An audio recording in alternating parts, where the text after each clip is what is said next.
Hello students. जैसे कि हम daily major test paper minor test paper Allen career institute के डिस्कस करते थे प्रीवियस के जो थे 2020 के लिए, नहीं 2020 के लिए, लेकिन वो प्रीवियसली पेपर थे जब टेस्ट सीरीज शुरू हुई थी डीएलपी। लेकिन कुछ स्टूडेंट्स का यहाँ पे मैसेज आया कि सर अभी जो करंट में टेस्ट पेपर वहाँ पे जो अपलोड कर रहे हैं कोचिंग्स वाले, आप वो टेस्ट पेपर का यहाँ पे डिस्कशन कीजिए, क्योंकि इनका डिस्कशन हम कोचिंग्स में नहीं कर पा रहे हैं, जो स्टूडेंट्स कुछ कोचिंग्स में पहले ही पढ़ते थे। तो यहाँ पे जो 26 ऑफ द अप्रैल को मेजर टेस्ट पेपर जो एलन करियर इंस्टीट्यूट ने अपने प्लेटफॉर्म पे अपलोड किया, चाहे वो आपका उस डी सेट हो या सी सेट प्रोग्राम के ऐप पे, वहाँ पे आपको ये मिल जाएगा। तो वहाँ से उन्होंने अपलोड किया। मैं यहाँ से इस पेपर का सॉल्यूशन आपके साथ यहाँ डिस्कस करूँगा। बायोलॉजी के कुछ क्वेश्चन से पहले उनका डिस्कसन करेंगे, rest for physics then when biology. इसका कंप्लीट पेपर का डिस्कशन हम लोग किया करेंगे। तो डिस्कशन शुरू करते हैं। डिस्कशन शुरू करें उससे पहले आप हमको इस टेस्ट पेपर के लिए आप हमको टेलीग्राम पर फॉलो कर सकते हैं, टेलीग्राम चैनल को ज्वाइन कर सकते हैं, वहाँ टेस्ट पेपर मैं अपलोड कर दूंगा। इंस्टाग्राम पे फॉलो कर सकते हैं, जहाँ रेगुलरली अपडेट्स और रेगुलरली क्वेश्चंस कुछ होते हैं मैं अपलोड करता रहता हूँ। अनअकैडमी पे आप हमको लेक्चर्स हमारे पड़े हुए हैं, आप उनको देखने के लिए फॉलो कर सकते हैं। नीचे डिस्क्रिप्शन बॉक्स में उसकी लिंक है, आप वहाँ से जाके विजिट कर सकते हैं। So question number 91, Indian botanical garden is situated in. पहला ऑप्शन है हावड़ा, दूसरा है लखनऊ, तीसरा है पूसा और चौथा है आपका जोधपुर। तो Indian botanical garden living world के से आपका ये क्वेश्चन लिया गया। तो इंडियन बोटेनिकल गार्डन आपका हावड़ा में रिसर्च है, और लखनऊ में आपकी बोटेनिकल रिसर्च इंस्टीट्यूट जो है वो आपकी लखनऊ में, आपकी botanical research institute, national botanical research institute जो है वो आपकी लखनऊ में है। Okay, question number 92, in which of the following classification computer is used. देखिए, न्यूमेरिकल क्लासिफिकेशन, साइटोलॉजिकल क्लासिफिकेशन या फिर न्यूमरल क्लासिफिकेशन जो थे, आपको यहाँ पे अगर आपने देखा होगा फाइलोजेनेटिक क्लासिफिकेशन, अलग अलग रिस्पेक्टिव चीज़ें वहाँ पे यूज़ की गई थी। तो एक था आपका कौन सा क्लासिफिकेशन ऐसा है, वही पूछा है जिसमें आपका कंप्यूटर्स का यहाँ पे यूज़ किया गया। फेनेटिक क्लासिफिकेशन, नेचुरल, एम्पेरिकल या artificial classification. The correct answer is phonetic classification. मैंने फाइलोजेनेटिक नहीं कहा, मैंने फिनेटिक क्लासिफिकेशन कहा। फिनेटिक क्लासिफिकेशन में आपका वहाँ पे कंप्यूटर्स, डाटा का कंप्यूटर्स का यहाँ पे यूज़ किया गया था। चलिए, question number 93, which of the following kingdom exhibit. इनमें से किस किंगडम में केवल heterotrophic, holozoic and saprophytic mode of nutrition are found. कौन कौन सा? हेट्रोट्रोपिक जिसमें होलोजोइक और सेप्रोफिटिक मोड ऑफ न्यूट्रिशन पाया जाता है। मोनेरा, पोटिस्टा, फंगस और एनिमेलिया। अगर आपसे कहें कि हेट्रो टाइप न्यूट्रिशन किस में पाया जाता है, तो यहाँ पे आप मोनेरा, पोटिस्टा, फंगस सब में देखें, लेकिन केवल एक एनिमेलिया एक ऐसा किंगडम है जिसमें आपको हेट्रो टाइप में भी सारे प्रकार के आपको वहाँ पे मोड ऑफ न्यूट्रिशन देखेंगे, मोड ऑफ न्यूट्रिशन फूड के लिए। तो यहाँ पे करेक्ट आंसर है आपका फोर्थ, एनिमेलिया। चलिए, क्वेश्चन नंबर नेक्स्ट पे बढ़ेंगे। Question number 94, true cell wall present in slime moulds. Slime moulds में ट्रू सेल वॉल प्रेजेंट होती हैं when they are not reproducing, when they are reproducing, always present या never present। तो यहाँ पे कहा गया कि सेल वॉल जो होती है आपकी स्लाइम माउल्ड्स की, उसमें ट्रू सेल वॉल कब प्रेजेंट होती हैं। तो स्लाइम माउल्ड्स में ट्रू सेल वॉल तब प्रेजेंट होती हैं जब वो रिप्रोड्यूस कर रहे होते हैं। तो the correct answer for this question is second one. Question number 95, virus are. Virus क्या है? Obligate parasite, obligate saprophyte, then आपका फैकल्टेटिव पैरासाइट या फैकल्टेटिव सेप्रोफाइट। तो वायरस का जैसे आपको मालूम है कि virus are the obligate parasite. Virus कैसे होते हैं? Obligate parasite. और एक वायरल डिसीज तो अभी चल ही रही है, कोविड-19, जो कि एक वायरस से फैली। तो आपको अभी और मालूम होगा इसके बारे में कि वायरस जो है आपका वो एक ऑब्लिगेट पैरासाइट होता है। चलिए, next question number 96। Question number 96, यहाँ पे आपका जो है pyruvic acid plus coenzyme A plus NAD, pyruvic acid plus coenzyme A plus NAD, ये आगे चल के क्या बनाता है? तो आपको अब इसका आंसर देना है। आपका यह मालूम है कि आपकी ये क्वेश्चन किस चैप्टर से पूछा गया है, आपको रेस्पिरेशन का चैप्टर से एक क्वेश्चन आपके लिए आया है। तो इसका द चार ऑप्शन दिए गए आपको। पायरुवेट डिहाइड्रोजनेस कॉम्प्लेक्स एंजाइम यहाँ पे हो रहा है।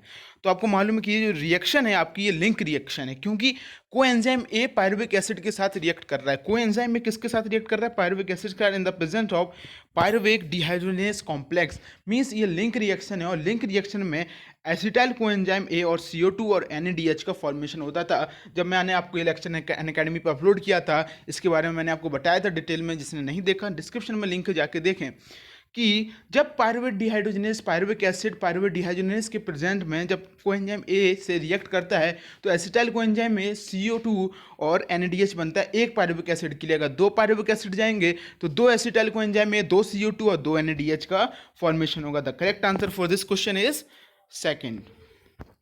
Question number 97, pollen tube carrying the male gamete grows toward archegonia in the archegonia के टुबार्ड किस में ग्रो करते हैं? चलिए, टैडोफाइट, जिम्नोस्पर्म, एंजियोस्पर्म या एम्ब्रियोसैक।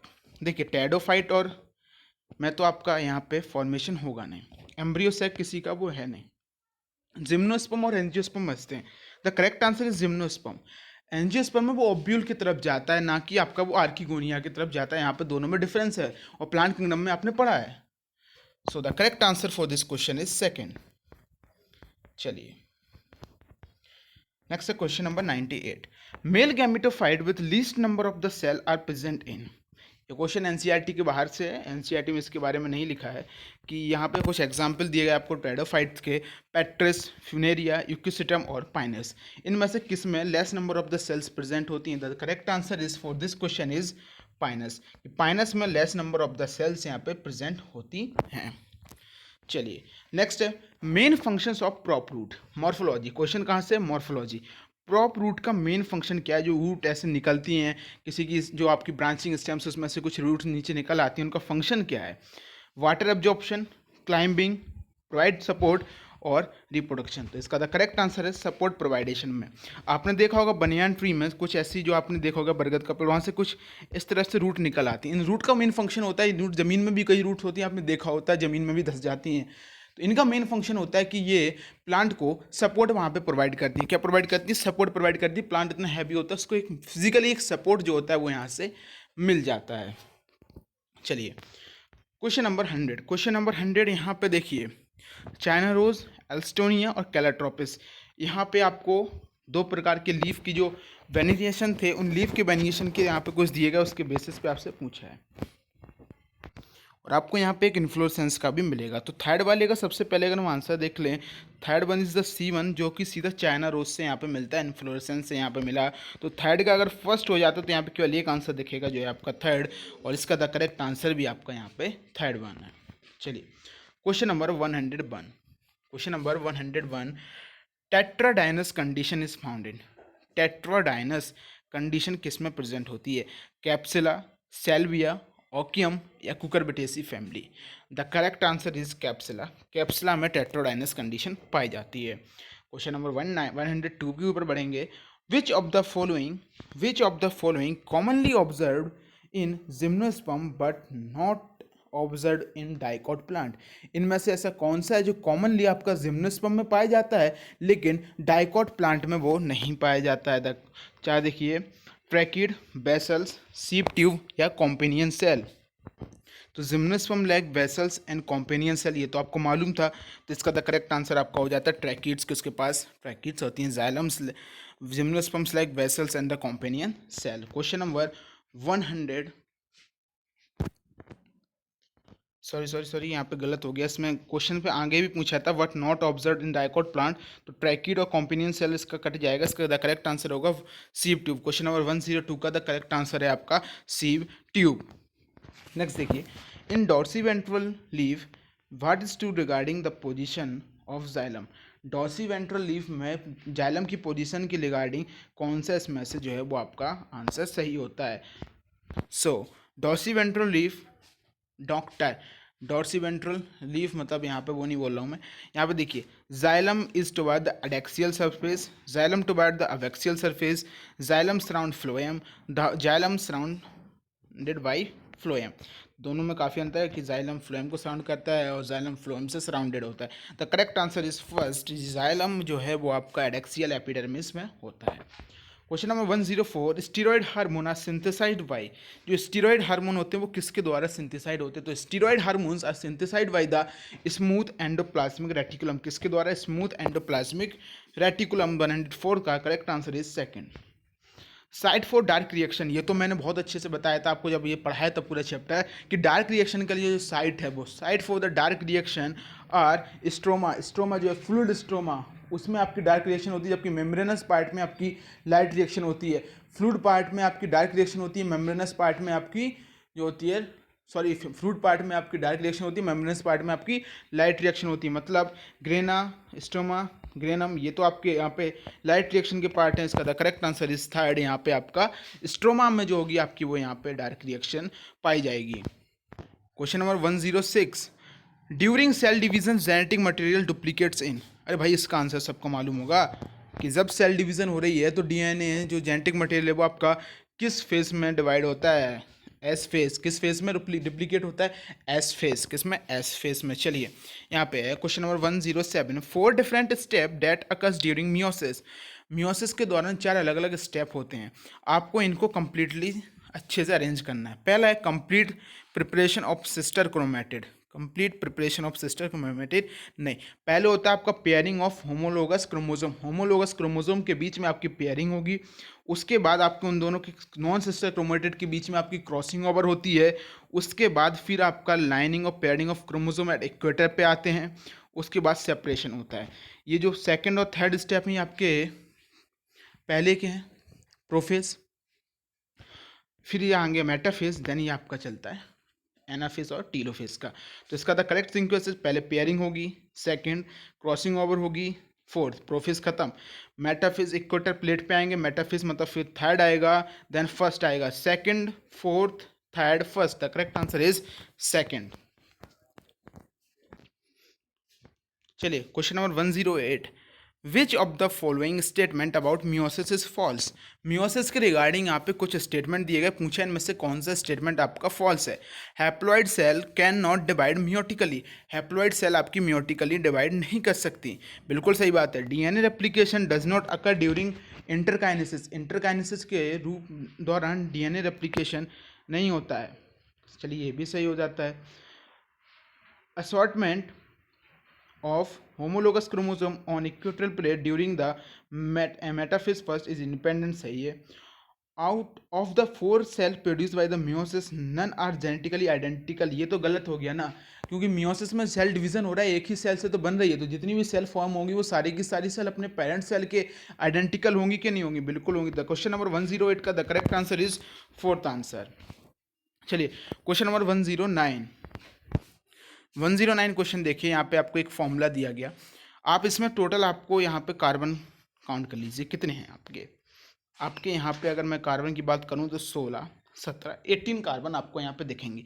मीन्स आपका रेकोडोनिक एसिड हो नहीं सकता, पाल्मेटिक एसिड ये हो नहीं सकता, क्योंकि यहाँ पे 20 और ये भी आपका नहीं हो सकता था। Correct answer is stearic acid. Stearic acid का ये फॉर्मूला है, आपको ये एनसीईआरटी में मिल जाएगा, एनसीईआरटी के बाहर से ये नहीं है। तो ये करेक्ट फॉर्मूला है स्टेरिक एसिड का। जब बायोमोलिक्यूल्स के नोट्स हमने प्रोवाइड किए थे, वो नोट्स में ये लिखा था, नोट्स आपको इंस्टाग्राम पे भी अपलोड किए थे, बाद में वो डिलीट हो गए हैं, लेकिन टेलीग्राम पे आपको मिल जाएंगे, बहुत पहले मैंने अपलोड किए हुए थे।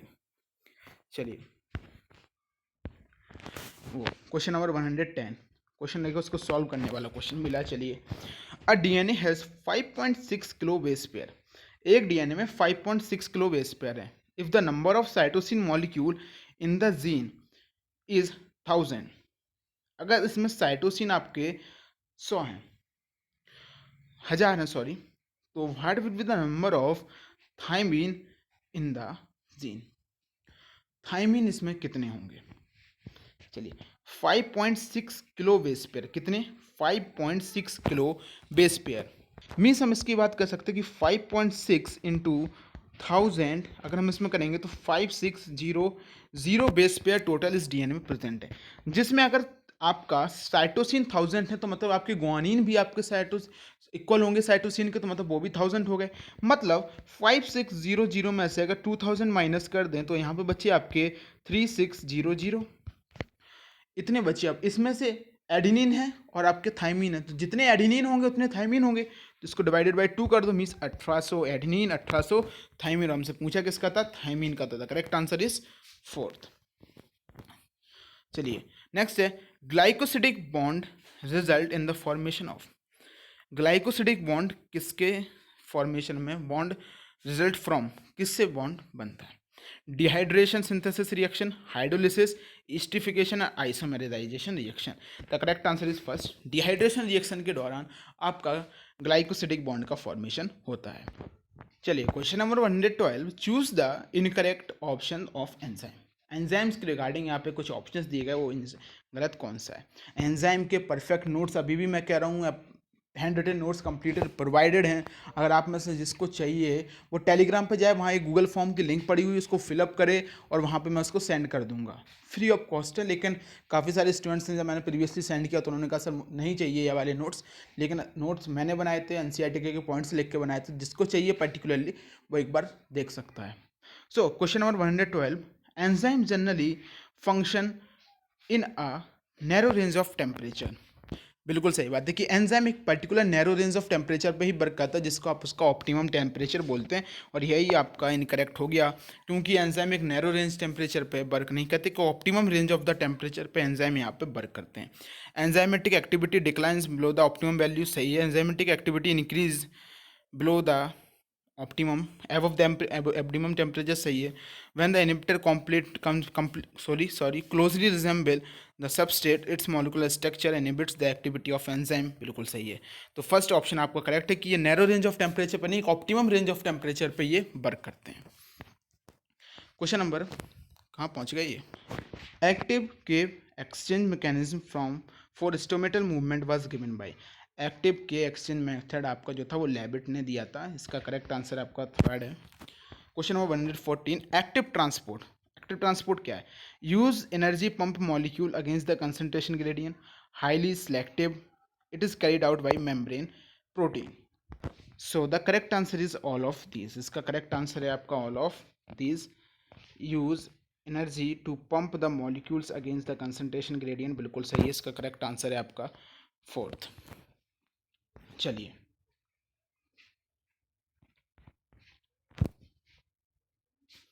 क्वेश्चन नंबर 115, एक मिनट यहाँ पे क्वेश्चन नंबर 112 का बोला जा रहा है, वापस क्वेश्चन नंबर 112 को देखते हैं। Choose the incorrect option. Okay, incorrect option find out करना था एंजाइम के रिगार्डिंग। मैंने जो 112 का पहले एक्सप्लेनेशन दिया था, एक बार उसको छोड़िए। Enzyme generally function a narrow range of temperature and pH, बिल्कुल सही। यहाँ पे पीएच मैंने पहले नहीं देखा, ये पहला वाला बिल्कुल सही है। Enzymatic activity decline below the optimum temperature, अगर ऑप्टिमम टेम्परेचर के नीचे आएंगे एंजाइमेटिक एक्टिविटी डिक्लाइन करेगी, ये भी सही है। Enzymatic activity increases above the optimum temperature, ये भी आपका सही है। ऑप्टिमम टेम्परेचर के ऊपर बढ़ेंगे एंजाइमेटिक एक्टिविटी बढ़ेगी। Fourth, when the inhibitor complex resemble the substrate in its molecular structure and inhibits the activity of enzyme, it is also known as competitive inhibitor. ये कॉम्पिटेटिव इनहिबिटर नहीं होता है, substrate level पे ये नहीं होता है। सॉरी, मैंने पहले जो बताया क्वेश्चन नंबर 112 का द करेक्ट आंसर फोर्थ है। Thank you. अगर आप लोगों को लगे कि इस क्वेश्चन का मैं किसी का आंसर गलत बता रहा हूँ तो आप कमेंट कर दीजिए करें, या फिर बाद में आप मुझे टेलीग्राम पे मैसेज कर दिया करें, सर आपने इस क्वेश्चन का करेक्ट आंसर गलत बताया, तो मैं चेंज कर लूँगा। अभी एक टेलीग्राम पे मैसेज आया, इसलिए मैंने इस क्वेश्चन को चेक कर लिया। ये रिकॉर्डेड है, ये जो टेस्ट होता है आपका पहले टेलीग्राम पे चलता है, उसके बाद मैं इसको यूट्यूब पे पब्लिश करता हूँ। इसीलिए मैं आपसे टेलीग्राम चैनल की बार बार ज्वाइन करने को बोल रहा हूँ। टेलीग्राम और फेसबुक पेज पे ये पहले टेस्ट चलता है। चलिए question number 115, which technique can be used to separation of leaf pigment. Leaf pigment को सेपरेट करने के लिए पेपर क्रोमेटोग्राफी का यूज़ किया जाता है। तो the correct answer for this is first, अगर आप एलन का मॉड्यूल उठाएंगे तो वहाँ पे जहाँ पे क्लोरोफिल के बारे में लिखा है, तो वहाँ साफ लिखा है कि क्लोरोफिल के सेपरेशन के लिए आपको वहाँ पे पेपर क्रोमेटोग्राफी का यूज़ किया जाता है। क्वेश्चन नंबर 116 देखेंगे, how many NADH molecules are required for one sucrose molecule in the Calvin cycle. Okay, देखिए ग्लूकोज के लिए यहाँ पे हम देखते हैं पहले, किसके लिए, ग्लूकोज के लिए। ग्लूकोज में 6 आपके होते हैं कार्बन, उसमें आपके 12 NADH का यूज़ होता है। सुक्रोज में आपके 12 होते हैं, मतलब डबल ऑफ ग्लूकोज, मतलब डबल NADH, मतलब 24 NADPH का यूज़ यहाँ पे होगा। So 116 the correct answer is third. Question number 117, the function of hexokinase. The function of enzyme hexokinase is phosphorylation of sugar, oxidation of sugar, dephosphorylation of sugar और breaking of sugar. तो hexokinase जो enzyme होता है उसका function होता है आपका phosphorylation of sugar. क्या फंक्शन होता है? Phosphorylation of sugar. चलिए नेक्स्ट देखिए, ऑल एंजाइम, सॉरी यहाँ पे कुछ स्टेटमेंट दिए गए, 4 स्टेटमेंट दिए गए। ओके, ये चारों स्टेटमेंट पढ़ने हैं। इन चारों स्टेटमेंट के बाद यहाँ पे आपको करेक्ट आंसर फाइंड आउट करना है। चलिए, a enzyme for the glycolysis are present in the cytoplasm. Glycolysis के लिए जो आपका एंजाइम है वो आपका एंजाइम किस में प्रेजेंट होता है? आपका साइटोप्लाज्म में। बिल्कुल सही है। Enzyme for the lactic acid fermentation are present in the enzyme for the lactic acid fermentation are present in the cytoplasm of the cell. ठीक है। Enzyme for alcoholic fermentation present in the cytoplasm of the animal cell. बिल्कुल सही है। ये यहाँ पे plant cell हो गया, गलत हो जाता है, यहाँ पे एनिमल सेल सही है। नहीं नहीं, एल्कोहलिक फर्मेंटेशन के लिए एनिमल सेल में साइटोप्लाज्म में ये ऑप्शन गलत है, डी ऑप्शन गलत है, सी ऑप्शन गलत है। आपका डी और सी ऑप्शन यहाँ पे गलत है। बी ऑप्शन देखिए, enzyme for the anaerobic respiration present in the cytoplasm of the plant, ये भी आपका यहाँ पे सही होता है। ये ऑप्शन आपका बी वाला सही है। मीन्स आपका ए और बी सही है और सी और डी यहाँ पे करेक्ट है नहीं है, मतलब ए और B are correct, C and D are incorrect. ऐसा ऑप्शन देखिए तो ऐसा ऑप्शन आपको सेकंड मिलता है। नेक्स्ट देखिए, yucca, yucca plant are pollinated by moth. एक इंसेक्ट के द्वारा आपका यक्का प्लांट पॉलिनेटेड होता है।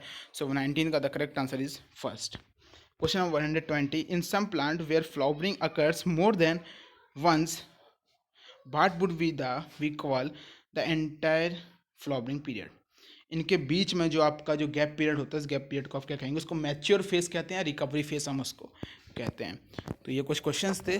कुछ क्वेश्चंस आपको यहाँ पे थोड़े से मैं हिचकिचाया। कुछ क्वेश्चंस का मैंने आंसर 2 क्वेश्चंस का पहले गलत बताया, बाद में मैंने उसका सही किया, और ये सब आप लोगों के लिए है। आप लोगों ने सही कहा मेरे से कि आपका आंसर गलत था, इसलिए मैंने उस क्वेश्चन को वापस चेक किया। थोड़ी सी मुझे प्रॉब्लम हुई एक्चुअली आज from some day suffering from breathing problems हो रही हैं। ये मेरे बचपन से बीमारी है, इसलिए ब्रीथिंग प्रॉब्लम हो रही है। तो अगर आपको उसके प्रॉब्लम आई है तो उसके लिए भी मैं सॉरी चाहूँगा। लेकिन अभी क्वेश्चन में जो होगा टेस्ट पेपर आपके साथ डिस्कस करता रहूँगा। आप लोग देखते रहिए। Thank you.